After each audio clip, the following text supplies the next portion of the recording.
अभी तक हम लोगों ने कि डिजीज कैसे होती है। अब हम स्टार्ट करते हैं प्रिंसिपल ऑफ ट्रीटमेंट कि जो ट्रीटमेंट के प्रिंसिपल्स क्या क्या होते हैं, कैसे ट्रीटमेंट किया जाता है। तो उसके लिए क्या करते हैं बेटा, जब हम ट्रीटमेंट की बात सोचते हैं तो सबसे पहले बेटा to reduce the effects of the disease, तो सबसे पहले हम क्या करते हैं कि जो इफेक्ट्स होते हैं उस डिजीज के उनको क्या करते हैं, हम रिड्यूस करते हैं। चलिए कैसे रिड्यूस करते हैं, देखिए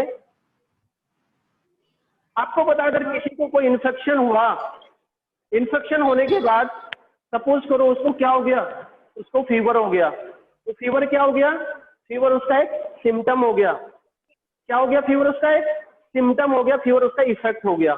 हमें क्या करना है, उसको रिड्यूस करना है। अच्छा, अगर फीवर को रिड्यूस करना है तो हम क्या करते हैं बेटा, हम कुछ मेडिसिन देते हैं जिनको हम एंटीपायरेटिक बोलते हैं। वो क्या करती है, टेम्परेचर को, क्या फीवर में कैसा हो जाता है, टेम्परेचर घट जाता है, बढ़ जाता है, बढ़ जाता है। तो हम क्या करते हैं, मेडिसिन देते हैं और मेडिसिन से क्या होता है, टेम्परेचर कम हो जाता है। ठीक है, हमने देखा किसी चीज के अंदर सपोज करो स्वेलिंग आ गई, इन्फ्लेमेशन आ गई। इन्फ्लेमेशन क्या होता है बेटा, स्वेलिंग आ गई, जिसको हम क्या बोलते हैं, सूजन बोलते हैं कि सूजन आ गई। तो हमें क्या करना है, हमें कुछ ऐसे पेन किलर्स देने होते हैं जो क्या करें, उसके इफेक्ट को क्या कर दें, कम कर दें। किसी को लूज मोशन लगे हुए हैं, हमने उसको मेडिसिन दी और क्या किया, हमने जो लूज मोशन की फ्रीक्वेंसी है, फ्रीक्वेंसी आप जानते हो बार बार लूज मोशन का होना, उसको क्या कर दिया, कम कर दिया। तो इसको हम क्या बोलते हैं बेटा, to reduce the effect of disease.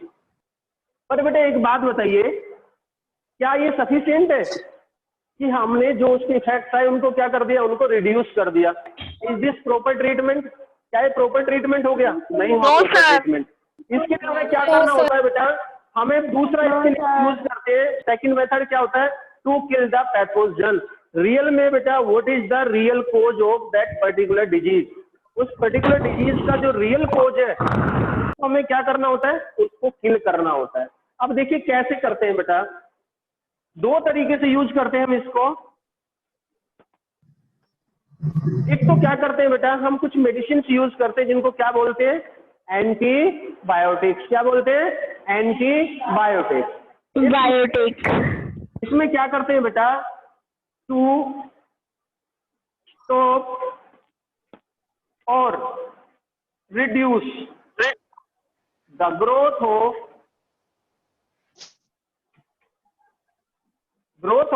Pathogen.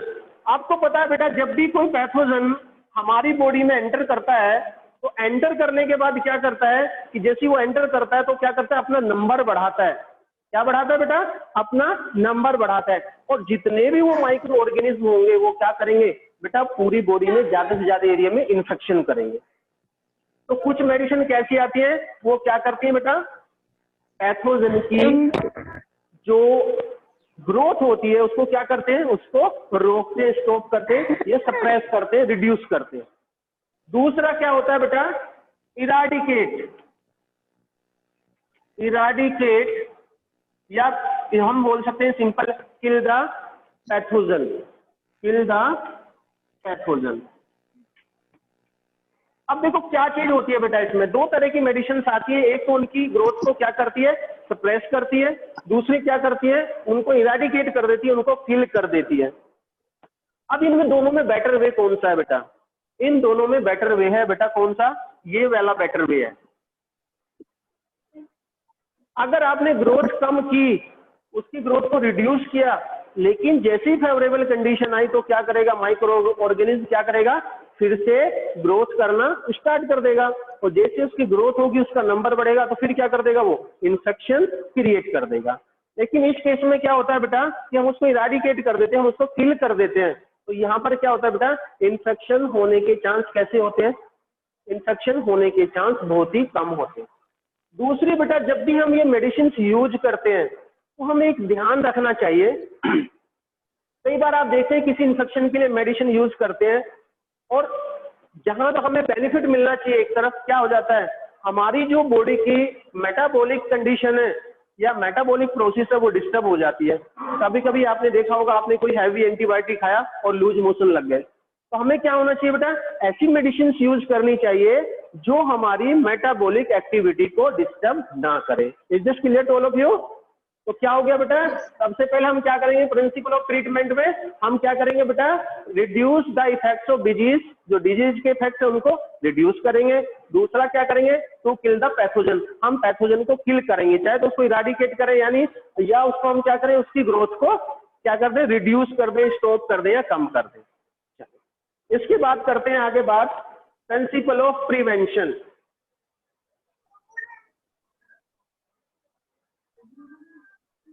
Sir हमारा जो कनेक्शन है वो बीच में लॉस हो रहा है, तो सर आपने हमारी लगा ली 9D11 roll number.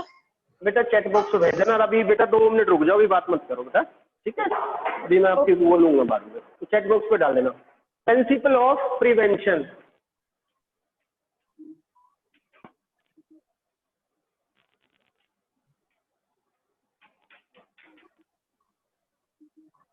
Principle of prevention.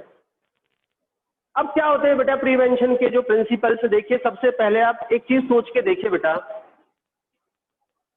जिस ऑर्गन में इंफेक्शन है बेटा उसकी एफिशिएंसी, उसकी working capacity, working power reduce भी हो सकती है, और ऐसा भी हो सकता है कि वो ऑर्गन कभी रिकवर ही ना हो कंप्लीटली। फंक्शनिंग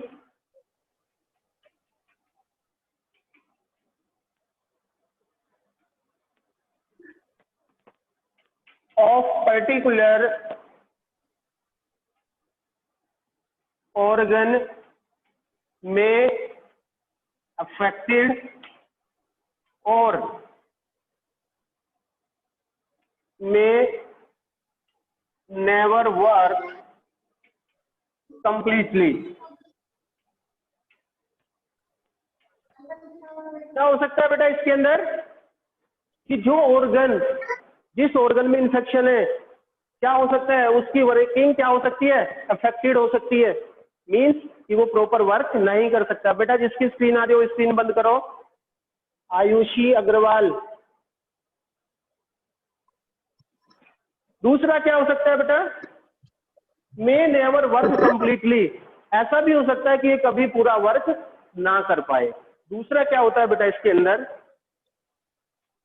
जब भी आप इस तरह की कंडीशन में देखते हैं, अगर कोई प्रिवेंशन ले रहे हैं या किसी डिजीज से कोई पर्सन सफर कर रहा है बेटा, उसके लिए आप देखते हैं कि उसमें टाइम भी लग सकता है। क्या लग सकता है बेटा, it takes time, takes time. Time का मतलब क्या हो गया बेटा, कि सपोज करो कोई वर्किंग पर्सन है, जॉब डूइंग पर्सन है, उसको इन्फेक्शन हो गया, तो क्या होगा बेटा, इन्फेक्शन होते होते ही क्या वो वर्किंग पे जाएगा, नहीं जाएगा, तो वो क्या लेना पड़ सकता है उसको बेटा, उसको बेड रेस्ट लेना पड़ सकता है। अगर वो बेड रेस्ट लेगा तो उसकी जो वर्किंग कैपेसिटी है वो क्या इफेक्टेड होगी, नहीं होगी, इफेक्टेड होगी, उसका काम रुक जाएगा। तीसरा क्या हो सकता है बेटा, तीसरा वो पर्सन एक सोर्स की तरह भी काम कर सकता है। कैसे काम कर सकता है, सोर्स की तरह भी काम कर सकता है। कैसे सोर्स की तरह काम कर सकता है, to spread the disease, disease को स्प्रेड करने के लिए। कैसे वो डिजीज को स्प्रेड कर सकता है, सपोज करो वो जिन जिन लोगों के कॉन्टेक्ट में आएगा, आज आप देख रहे हैं इस डिजीज को बार बार हम जब भी बात करते हैं why do we fall in, तो हम कोरोना का नाम जरूर ले लेते हैं। आपको पता है, देखा नहीं कितना हम लोग क्यों प्रिकॉशन ले रहे हैं, क्यों हम लोग मास्क लगा रहे हैं, क्यों सैनिटाइजर से बार बार हाथ साफ कर रहे हैं, क्योंकि आपको पता है अगर एक भी पर्सन को लग गई तो क्या हो सकती है बेटा, it can be spread to all, सभी के अंदर वो फैल सकती है। तो ये क्या कर सकता है बेटा, यहाँ पे can spread, can spread to others, दूसरों को भी क्या कर सकता है बेटा, ये स्प्रेड कर सकता है, यानी डिजीज को फैला सकता है दूसरों के अंदर भी। अब इसके बाद हम स्टडी करेंगे बेटा इसमें general way of prevention from disease. Sir general वे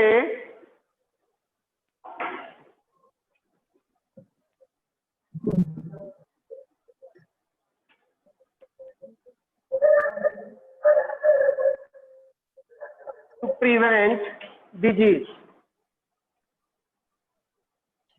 देखिए क्या हो सकते हैं, सबसे पहले अगर हम बात करें बेटा सबसे पहले तो इसमें पर्सनल हाइजीन होनी चाहिए। पर्सनल हाइजीन का मतलब क्या बेटा, कि हम लोगों को साफ सफाई रखनी चाहिए, जहां हम बैठते हैं वहां सब सफाई रखनी चाहिए, जहां हम रहते हैं उस घर में साफ सफाई होनी चाहिए, जिस सोसाइटी में हम रहते हैं वहां भी क्या होनी चाहिए बेटा, पर्सनल हाइजीन।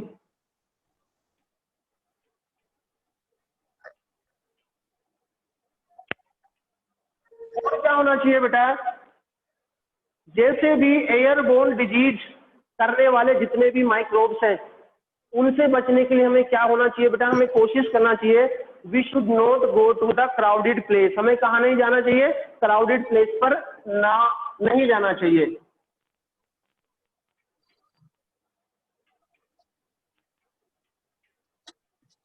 Crowded place. उसके साथ साथ में जो वाटरबोर्न डिजीज है बेटा उनके लिए क्या करना चाहिए, we should use clean water. कैसा वाटर यूज करना चाहिए बेटा, clean water. Clean water. Use clean water. अब बेटा हम बात करते हैं जैसे जनरली जो वेक्टर्स स्प्रेड डिजीज होती है, वेक्टर्स स्प्रेड डिजीज होती है, आप जानते हैं वेक्टर स्प्रेड डिजीज कौन सी होती है, ये वो डिजीज होती है जो डिजीज क्या करती है, जो डिजीज वेक्टर के थ्रू हमारी बॉडी के अंदर आती है। सर शासन तक आ दो, आपकी क्लास कितने बजे छूटेगी? बस अभी छुट्टी वाली है उसके बाद। ठीक है बेटा, तो क्या करते हैं बेटा, वी शुड नॉट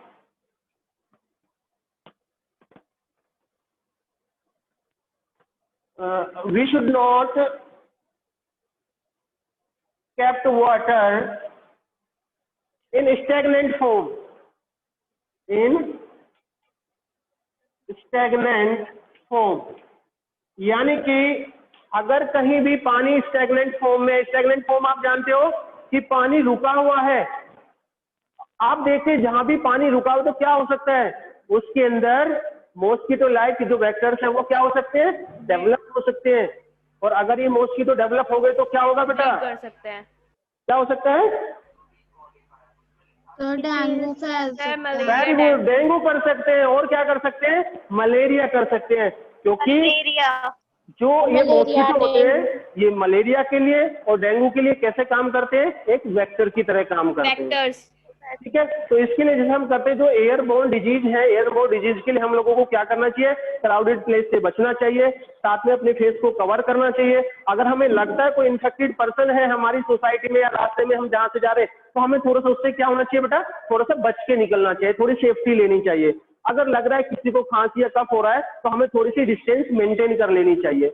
इसी तरीके से बेटा जो वाटरबोर्न डिजीज है, आपको पता है कि हम कोशिश करें घर में प्यूरीफायर लगा कर रखें, और कोई भी ऐसी अगर कोई वाटर की सोर्स है जिस वाटर को हम ये नहीं करें हम यूज नहीं करते तो हम उसको गंदा करें, अगर उस वाटर सोर्स से कुछ और अदर पर्सन वो वाटर को यूज करते हैं तो ये हमारी क्या बन जाती है, एक मोरल ड्यूटी बन जाती है कि हम उस वाटर को किसी को गंदा भी ना करना दे, कंटेमिनेटेड भी ना करने दें। साथ में क्या होता है बेटा, जैसे बारिश के बाद जैसे रेन होती है, रेन के बाद वाटर क्या हो जाता है बेटा, कलेक्ट हो जाता है, तो हमें क्या करना चाहिए कि हमें उस वाटर को कलेक्ट नहीं होना देना चाहिए, एक प्लेस पे क्या नहीं होना चाहिए, उसको स्टे नहीं करना चाहिए, क्योंकि अगर वो वाटर एक प्लेस पे स्टे करेगा तो क्या होगा, ये बहुत सारे वेक्टर डेवलप हो जाएंगे।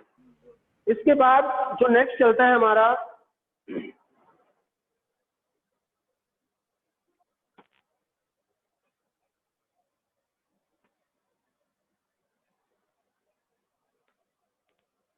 Specific way of protection.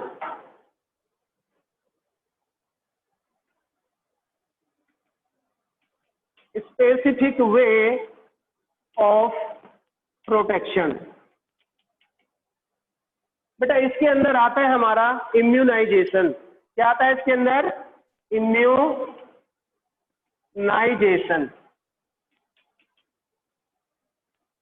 देखिए इम्यूनाइजेशन होता क्या है डियर स्टूडेंट, सबसे पहले आप समझो इम्यून सिस्टम क्या होता है।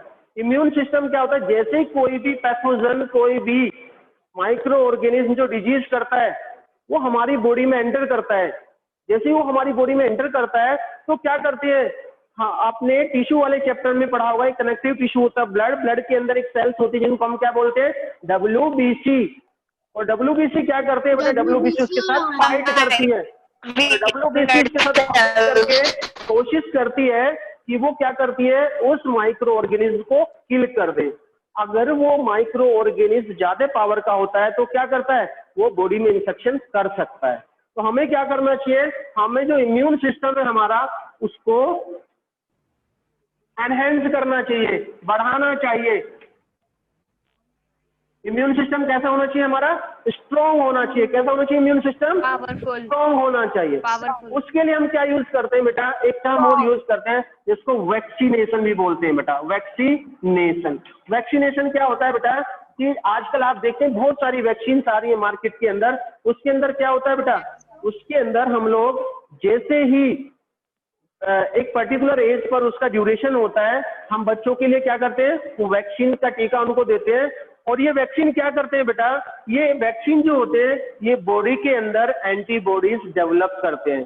जैसे ही कोई पैथोजन बॉडी के अंदर एंटर करता है तो वो क्या करता है, वो जो पैथोजन टॉक्सिन्स बनाता है उनको हम बोलते हैं एंटीजन। और हमारी बॉडी क्या करती है, उसके अगेंस्ट क्या बनाती है, उसके अगेंस्ट बनाती है एंटीबॉडीज। तो क्या करता है ये बेटा, उनसे फाइट करते हैं और इन्फेक्शन होने से रोक देते हैं। इनसे हमें और बीमारी